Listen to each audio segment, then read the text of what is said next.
Greetings. Welcome to ITR Live. I'm your host, Chris Hagenow, and we are back here in the Hendrickson Library at the Center for the Preservation of Western Civilization.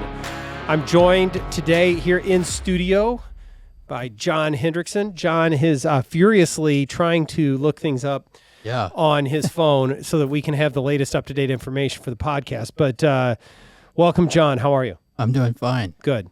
Good to be back. It is good to be back. I told John this morning in the pre-production meeting that if I put this off for one more day, that he was specifically told to come into the office, grab me by the collar, and drag me into the studio. So thankfully, I had the motivation to get up and get it done on my own. John, I've got a lot of stuff that I want to try and cover today. And my fear is that we're going to end up going long on a whole bunch of them. And I guess if that happens, and so be it. But you've got some things on your mind. I've got a few things I want to hit on as well. I mean, just to give a little preview today, we're going to look, since the last time we were together, we've heard a Donald Trump inauguration. We've had Governor Reynolds' Condition of the State address. We've had the legislature now a couple weeks in, seeing a few bills start to move. So we're going to take a look at some of those things. I also want to get into a piece that was in, it was an opinion piece in the Register today from a legislative candidate, which I think is actually instructive on a few things. So I want to touch on that a little bit. And so we're just, it's going to be all over the place. So bear with us, folks, and we'll get there. But just a reminder that you can find the ITR Live podcast on pretty much anywhere you listen to podcasts, but we're also on YouTube and Rumble. And so if you want to see our smiling faces, or you want to actually see just how animated I get during one of my rants, you're going to have to go onto YouTube or Rumble to see it. So I know John wants you there so that you do that as well. Anyway, we just want you to be able to access the information wherever you see fit. Okay, first thing is administratively, John, and you had kind of lost sight of this one, but there's actually a special election in Iowa politics tomorrow. Yes, I have to confess I didn't realize that. Well, you know the old saying, if it's Tuesday, it's election day somewhere. Yes, yeah. So tomorrow will be Tuesday, and we're going to have the special election for the open state Senate seat that had been held by now Lieutenant Governor Chris Knoyer. Mm-hmm. And I got to be honest, I don't know a lot about this race. And it's often the case with these January special elections. We have them fairly regularly. I don't know if it's every year, but at least every other year there's one because somebody gets appointed to something or vacates the seat. But the race is between, and I apologize if I get these wrong, but Katie Whittington is the Republican and the Democrat is Mike Zimmer. And I don't know a lot about either. The news articles say that the Republican is a party activist, organizer, mother of four. I'm not sure. I never take what they say for granted. And the Democrat is a school board president, although not quite sure which district. So, but anyway, I guess maybe the reason I haven't paid that much attention to it is I fully expect the Republican to win. This is a district that Lieutenant Governor Knoyer won by over 20 points in 2022. And so, you know, it should be a reliably Republican district. Do you have anything on that? I don't know. I mean, here's the thing, too. It'd be one thing if this was the difference between 26 and 27 senators in a majority when you need 25. But this is the difference between 34 and 35 for Senate Republicans. They have a supermajority either way. Yes, yeah. They pretty much can get done whatever they want to get done. But it'll be good to get the full complement of senators, Republican or Democrat, up there and get them to work. Okay. The legislative session is still rolling on. Just so folks know, and correct me if you think I'm wrong, but the ITR priorities for this year are alive and well and working their way through the process. Yes, yep. We don't have a specific bill on spending cap yet, but the property tax issues are usually later in session. We've had that happen earlier in session a few times in recent history, but I fully expect to see that be a March and April conversation more than a January and February conversation. But that's alive. what else is out there that you've seen pop up? Well, we had the subcommittee on the property tax approving the notification bill. Which was tabled, and then there's been some minor property tax related bills that have been introduced. Well, and this is where we hope to provide you a little bit more context to what's going on, because I watched the 6 o'clock news here in Des Moines the day they had the property tax notification hearing, and it said that they had chosen not to move the bill forward. Well, in talking with our capital team, I think it probably was undersold what happened by a little bit, is that they didn't like the language in the bill as written, and they wanted to go back to the drawing board and write something else different. They seem to be committed to trying to do something that looks very similar to the Minnesota model, which we've talked about on here. Which, whatever comes of that, and if folks remember, this is the notice that you get when they're getting ready to pass the budget. So your local city, county, school board is getting ready to actually pass the thing that spends your tax dollars. And you would get something along with that of when that hearing is. But even more importantly is how much of your tax is going to go up. If they pass this particular budget, your taxes will go up by X dollars. Not on a percentage basis, not millage rates, not anything else, but year over year, how much more would you spend? Which I think you and I both agree is the number that really matters to people. That's right. Yeah. Okay. So I'm still hopeful that's going to move forward. There's some of the regulatory pieces that we're working on, and so I feel pretty good about what's happening. Talking about timing of the legislative session, and I know they're not our issues. The two things that are probably the highest profile right now in the Iowa legislature. One is going to be supplemental state aid for public K-12 education. That usually, by code needs to be resolved in the first 30 days. Not always done that way, but that's an early in session thing.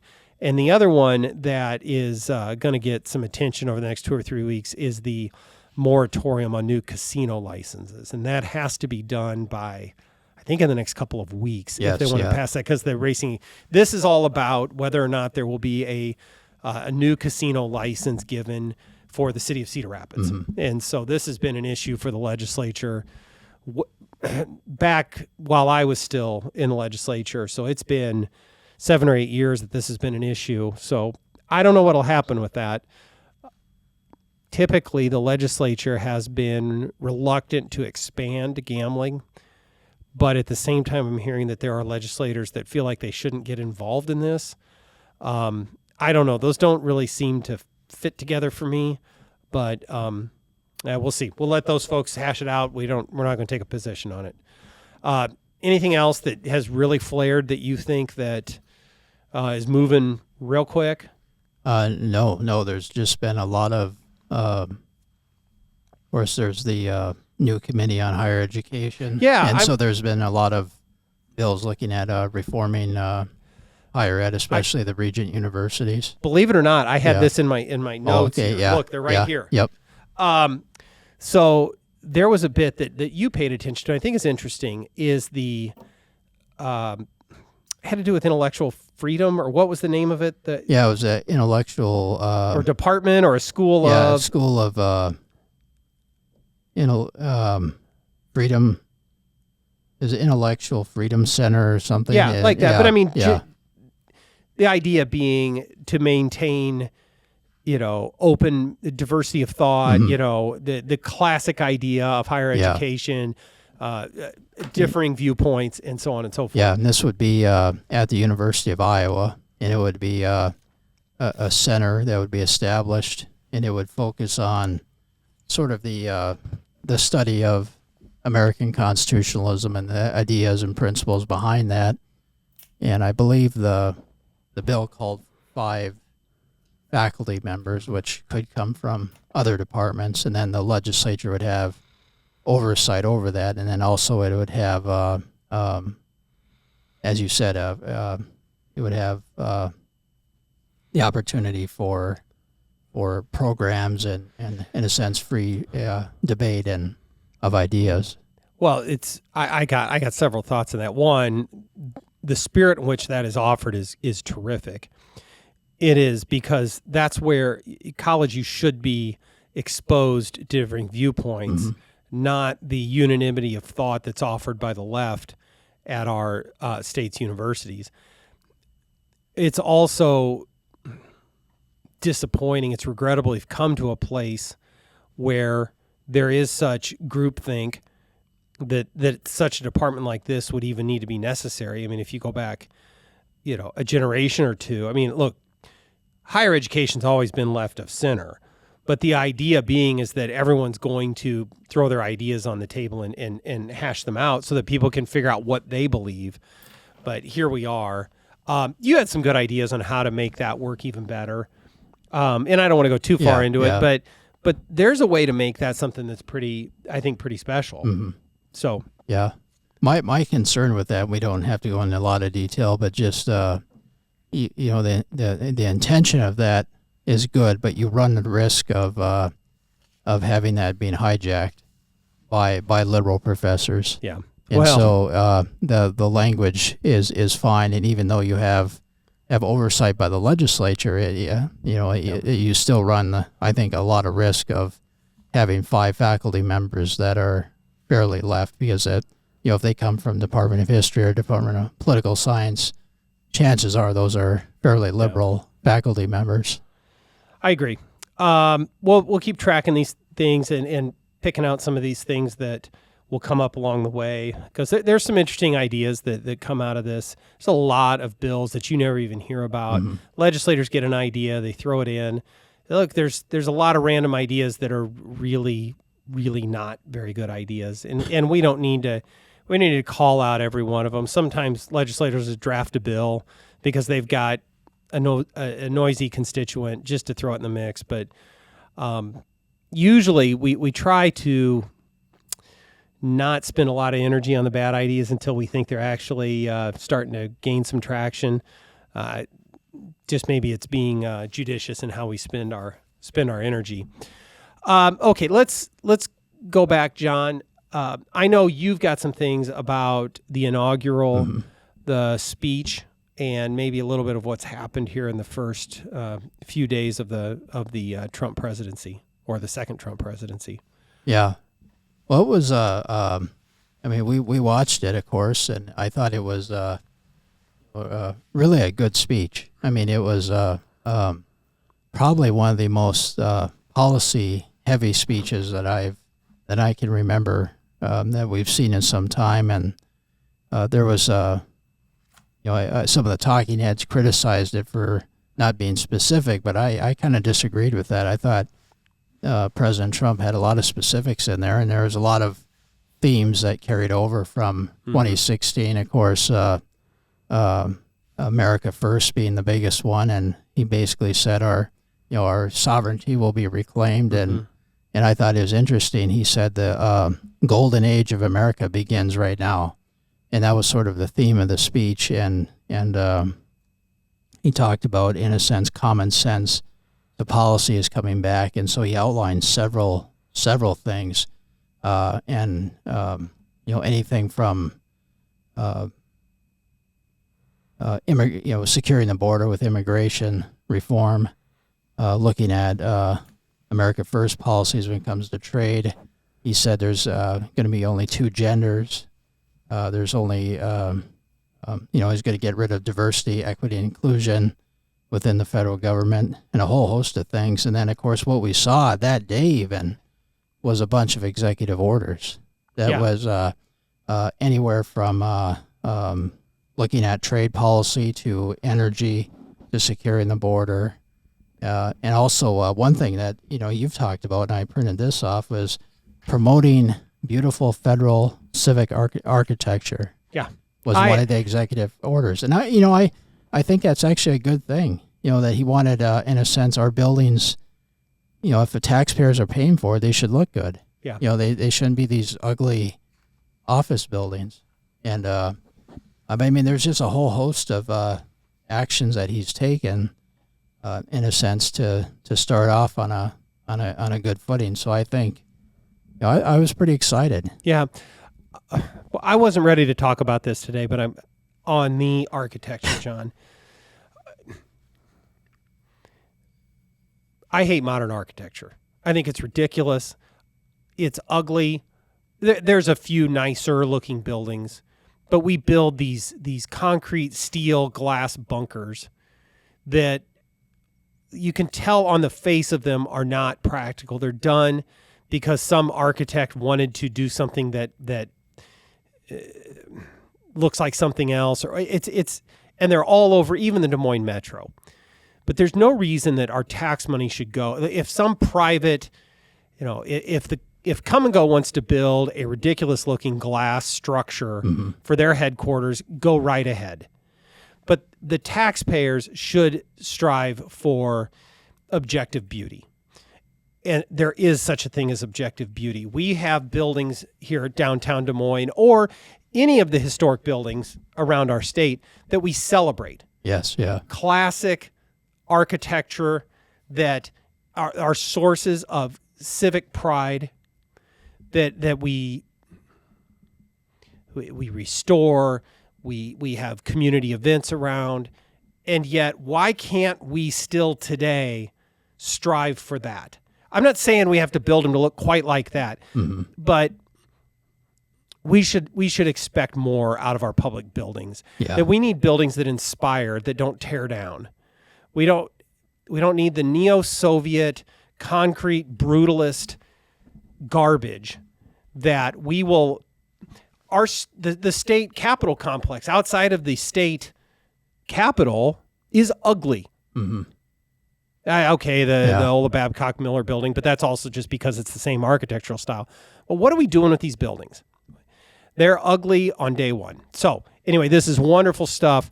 It's a pet issue of mine, and one that I hope that even we pick up here in Iowa at some point, because look, the Wallace building. Yeah. No, the one of them is that they're actually almost completely vacated out of, and we'll need to tear down. Maybe we don't need to replace it, but there is always a need to build. So anyway, thanks for bringing that one up. We're going to track that. I want to say a point on the speech. So the speech laid those things out, but I think what's been remarkable to me, obviously there's many of these executive orders where I support and appreciate the policies, but what is just how ready they were to hit the ground running. Any new president has executive orders ready, but the first, how many days are we in now, John? How many days have we had this Trump been president? Less than, a week? Yeah. Okay. Think about what's been accomplished in that week. What is plainly obvious that they were ready to go, had a plan day one. And even inside this, you've seen President Trump go visit North Carolina and California, and there's so much activity there. And I'm not necessarily picking on President Biden's age, but it did feel like that administration had slowed down and that there just wasn't, and thankfully not a lot of activity there. But President Trump has definitely hit the ground running on all absolutely. of this. So. Yeah. And the other thing in the speech I liked, and I marked it, but I won't go find it, is the foreign policy section where he basically said that, we're going to defend America's interests, but we're going to basically going to, we'll be avoiding conflict. Right. Yeah, we're not going to go searching for monsters to destroy. No. And at the same time, avoiding conflict, but not afraid to project strength. And you've seen that. I think the one that's really interesting right now, we've talked about Greenland and some of that stuff, but these deportation flights that are happening to some of these Central and South American countries. I think we've seen the president already interact with the folks from Honduras and Colombia that they want to reject I think they should use the term repatriation. But anyway, and the president just flexing and saying, no, this is happening. Yeah. And I get they've got their own domestic issues to worry about, but it's certainly coming from a place of strength from the president. Absolutely. Yeah. So very good stuff. Okay. Anything else with the new Trump presidency, with speech? I don't want to cut you off. No. There's a lot in there, and like I said, I think it was it was a very, very bold, aggressive speech, and it was very, very conservative. We also had Governor Reynolds' condition of the state address. You and I were there. Yes, yeah. We had interesting seats this time. Yes, we did, yeah. We got there a little late, and that's my fault. But, we weren't late for the speech. We were late for the check-in time. So that's my fault. But we sat in the gallery like we usually do. But we were in what's called the Crow's Nest, which if you haven't spent a lot of time in the Capitol, it's basically a platform directly above the area behind where the rostrum or the speaker's well or whatever you want to call it. Different people have different words for that. And so you can't see the speech no matter where you sit if you're on that I guess would be the north side of the Capitol building. But the wind was coming through. It was a very cold evening coming through a vent in the attic, and it was a little chilly that night too. But it's nice. We had comfy chairs, so it was all good. But anything about the governor's speech that you stood out to you, or you're going to start tracking now? Well, two things stood out. One was her announcement of the Iowa Doge, and that's Department of Government Efficiency, which is modeled after what President Trump has proposed and is headed up by now Elon Musk and was Vivek Ramaswamy as well, who's since departed. But and the governor outlined this in her condition of the state address, and basically she said, Iowa's been doing Doge. Which they have. Well, I think that's an important point. Yes, it's just how much the governor has done the legislature over the past several years. And they've passed two really significant state government reform bills, which they call realignment bills, that have reduced and eliminated and consolidated some of the executive agencies. Consolidated and eliminated some boards and commissions, and also done some things that we wouldn't really think, sort of like streamlining IT. I guess I don't quite understand, but the IT services that are very important, but it also is important savings as well to make not only government more efficient, but actually makes it save a lot as well. And so they've also, it's about $217 million, which is above and beyond what they've projected so far in savings. And then she also announced that with all the, kind of did a rundown, which I thought was neat, of all the tax victories. The 3.8 flat tax, the inheritance tax being phased out. And so a lot of that was good to remind Iowans of how much progress we've made on the tax front. And then the other thing I think is very interesting, and you're already seeing people in the media their heads explode over this, was basically the she said she was going to apply for a waiver from the federal government for work requirements for Medicaid, and I think that's actually a good policy. And I want to make sure this point is clear. And what the governor was saying is, if a person is able to work, they should work.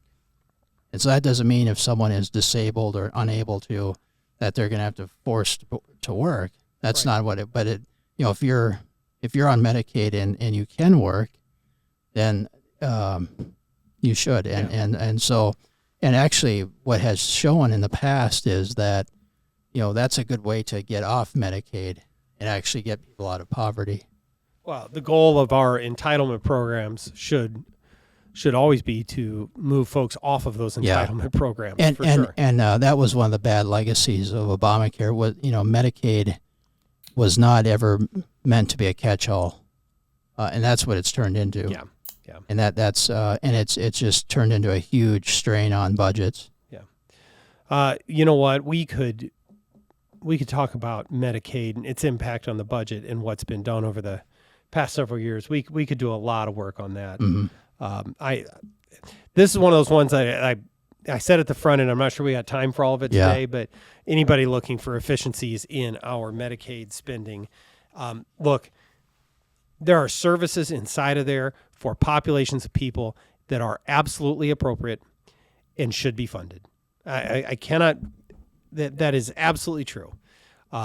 But also, just like whether it's at the federal government with the efforts they're making to find savings, or even at the state level with all of the work that we have done to reduce costs, I think almost every Iowan or every American instinctively knows that our government does not function as efficiently as it should. Mm-hmm. That there is, by its very nature, duplicated services, unnecessary services, inefficient services. And we should always, no matter how much work has been done, always look for ways to do it better. Yeah. Whether it's making sure that federal employees have to go back into the office, that's or any of another these thing. things. Yeah. It's just, we should always expect more out of our tax dollars. And one thing about, and the details haven't come out yet, but with the Iowa Doge, is she's going to have in a sense, a task force that will look at further efficiencies in state government, but also interesting local government. Yeah. And so it has a property tax angle, which will be very interesting to look at helping local governments streamline as well, because as we know, that's the cause of high property tax bills is government spending, as we've talked about quite a bit. Yep. And so I'm going to be looking forward, and I think that task force is going to have to look at the spending side and look at how local governments could maybe rein in some of their budgets. It's unfortunate that the responsibility for finding cost savings with local governments falls on state government, but yet here we are, and it is absolutely important that that the state look at this, because it's a top issue for Iowans. So, well, we're going to have a lot of conversations about property taxes over the next several weeks, John. So, okay, well, we're already we're not over time. We got time for this, John. I wanted to, because we talked about this in pre-production this morning, and there's an opinion, I call it a letter to the editor, guest column, whatever, in the Des Moines Register this morning, by a gentleman by the name of Thomas O'Donnell, who was a legislative candidate, ran for the Iowa House this last fall in, I don't know what the district number, it doesn't matter. 87. Okay. Yeah. But this is southeast Iowa, Van Buren County. It's Fairfield, Mount Pleasant as well, John? Yep, Henry County. Yep. Henry County. So Mount Pleasant, Fairfield area. And he was a late addition to the ballot to run against Representative Jeff Shipley. So this is a little bit about his experience with this. And it is genuinely not my intention to pick on this or pick this article apart. But I think there are some things in here that are actually pretty instructive. The headline is, I'm a rural Democrat who ran for the state legislature. Here's what I learned. And it's a look at, I think, some mindset or what's actually driving voters in Iowa. But so, he talks about, kind of in general, he would knock on a door, meet a voter who would find out that he was a Democrat, and then just shut him down right away. Would you agree? That's kind of the gist of his complaint. And that's absolutely true across the state of Iowa. There's plenty of Democrats out there that will not even listen to a Republican candidate as soon as they find out there's an R behind their name. Mm-hmm. We live in a polarized society, so that shouldn't come as a surprise to anyone. But he, and to his credit, again, there are things on here, anyone that's willing to put their name on the ballot and give an honest effort at it, I always have a fair amount of respect for them, because it's hard work, and it's setting yourself out there publicly to have people take shots at you. So, but he is running on, he says, I talked about how education in rural Iowa, the issue I focused on in my campaign, talks about Republicans chronically underfunding schools, private school tuition voucher plan, referring to educational savings accounts, and the limits they placed on area education agencies, which actually didn't do any of the things that he says that bill did, but whatever. So he clearly was a focus on education. And if you see the picture on the register's website, he even has public education and a bunch of other issue stuff right there on his barn signs. Okay. And and he can't. His belief is that those were all majority positions, and can't understand why he or is struggling with that he didn't win when he held majority positions on these issues. Am I stating this fairly? I think so. That's how I. And let's not be. Jeff Shipley is a very unique figure in the legislature. Mm-hmm. He's a very strident libertarian figure who is very outspoken, speaks his mind for better, for worse, and believes very strongly in the things he believes in. Makes people mad on both sides of the aisle. Sometimes that's a good thing. Mm-hmm. I'm not, but I can understand Jeff Shipley might not be everyone's cup of tea down there. Maybe there is. I think he's also got a very strong following among people. That you've spent a lot of time in that district, John. Yeah. The folks don't always. What motivates folks in Van Buren County isn't the same as what motivates them in Dallas County. That's right. Yeah. Okay. So we're just going to throw that out there. But he talks about Representative Shipley. That these are the reasons that folks should not have voted for Representative Shipley, because he was questioning vaccinations, especially for COVID-19. Again, as we've now found, maybe Representative Shipley was right to question some of those things. Yeah. Just saying. And Shipley attacks transgender people and has made revoking their civil rights his signature issue. I don't know if that's the right way to cast that, but I'm not gonna stick up for that. However, clearly the legislature is working on those issues. Yeah. And clearly I think the people of Iowa have generally said we support working on these issues. So that doesn't make them so radically out of bounds that they should vote for the Democrat. I think it's fair to say that the Republicans in that area are fairly strong social conservatives. Yeah. So here's a quote in here. My party talks about the how Republicans are so rigid, and he makes this concession, like I just said, John. My party can be just as tribal, but polling finds voters generally like our policies, which evidence often shows would improve their lives. I think that's the piece that I want to get at here. First of all, there's a whole host of polling information that show that the people of Iowa and the people of this country don't support their policies. Yeah. We saw that over and over in this last campaign, is that they were underwater, deeply underwater on issues that really did matter, specifically inflation, the economy, and taxation. Yeah. Americans and Iowans did not support Democrat policies on that. No. And I would say specifically in Iowa, they do not support the policies on issues of gender. Yeah. Well, even I would even argue that a lot of Iowans aren't buying their arguments on ESAs or area education associations. I mean, they're not buying that. Yeah. Here's the thing that I think a lot of folks miss when they're looking at polling or public sentiment with regards to elections. People have opinions on a whole lot of issues, on a whole lot of political issues. And they may actually say, you know what, I favor the Democrat position on this issue by 60 to 40. I don't know, whatever, pick your number. But that doesn't mean that it impacts their vote. Mm-hmm. And they may say, you know what, I'm just not quite there on education savings accounts. But is it impacting their vote? And so the real thing you have to do is not look at, hey, I picked this set of issues where I think I'm on the majority side, but then I can't figure out why I didn't win. What are the issues? And this comes from knocking on doors. What are the issues that move voters? What are when they're undecided and they go in that ballot box, and a lot of voters, there's only going to be one or two things in their mind. And we've talked about this a lot, John, and I think in this last election, it was kitchen table issues and what's going on with some of the social decay or hard movement left. Those things. So let's call it sort of the gender kinds of issues, and I'm having trouble making ends meet. Those are the issues. Absolutely. And Democrats were underwater on both of them in this campaign. So that's what you've got to look at. Yeah. And I think that is what should be instructive. And again, I'm not picking on him. And I think he would have picked up on more of this. Like, he got in the election late, didn't get a knock on as many doors as he needed to. I think he will pick up on more of that if he says he might run again.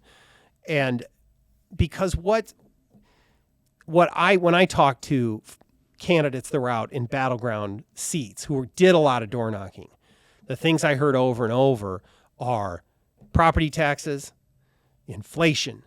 I'm having trouble making ends meet. Yes. This economy isn't working for me. The Biden inflation, Bidenomics wasn't working for me. Or thanks for the tax cuts, Iowa legislature. Can you please keep going? Yeah. That mattered. Well, it seemed like the Democrats, not just here in Iowa, but even nationwide, tried to run this entire campaign on pretty much one issue, abortion. And it just failed. Coming back to what moves voters, that didn't move voters in this election. No. And so it has in other areas. There have been statewide referendums in other states on abortion. The Democrats won in red states, Ohio, Kansas. But it did, on a national level, it didn't move voters. And so you've got to look at, this candidate, and I think in Iowa, they tried to talk about the AEA bill. Yeah. They tried to talk about ESAs over and over. It didn't work. So I believe if I am a strategist on their side, I look at it as, hey, those issues aren't working. Now, if you fundamentally believe that they're wrong, you should keep fighting on them. But at some point, you got to look around and say, you know what, the people they're not with us on this one. Mm-hmm. We're not winning elections on it. And so we need to adapt. Yeah. And that's the problem, I think, that you're seeing the left have across the country is they're not quite sure what direction to go. No. So that's, again, kudos to running for the legislature for this guy. And he appears to be a very thoughtful guy. Obviously, significantly left of center. Probably doesn't agree with me on much of anything, John. But I genuinely appreciate the honest, thoughtful look at what's going on out there on the heels of running for the legislature. So, anything to add? No, I would agree with your analysis of that. Okay. I do think there's not just this piece, but there's other Democrats, not just here in Iowa, but in other states that are basically, for example, in Minnesota, there's Democrats trying to reinvent the old blue dog Democrat, the old conservative Democrat, which I think is kind of a false disguise to a certain extent, but there's in a sense a lot of Democrats trying to rethink their image based on this last election. Yep. Losing elections causes a fair amount of introspection. Yeah. And it should. So, well, good. I think it is now officially time to be done, John. But there's a lot going on. We're going to continue to monitor the legislature and what's going on. There's going to be a lot of activity out of the Trump administration. We're on the lookout for ways that's going to specifically impact state-level policy. We're going to keep talking about federalism and moving forward on that. And a reminder that we are not, I don't want to talk about property taxes every time we come on the show, but we're entering into a very pivotal time. Your cities and counties and schools are building the budgets right now that will impact your property tax burden. And this is the time where folks need to start paying attention and getting involved. So we'll also be talking about that as well. So, yes. Yep. John, thanks for your time. Thank you. Folks, thanks for joining us today. Don't forget to like and subscribe. Don't forget to tell your friends. And we will see you next time on ITR Live.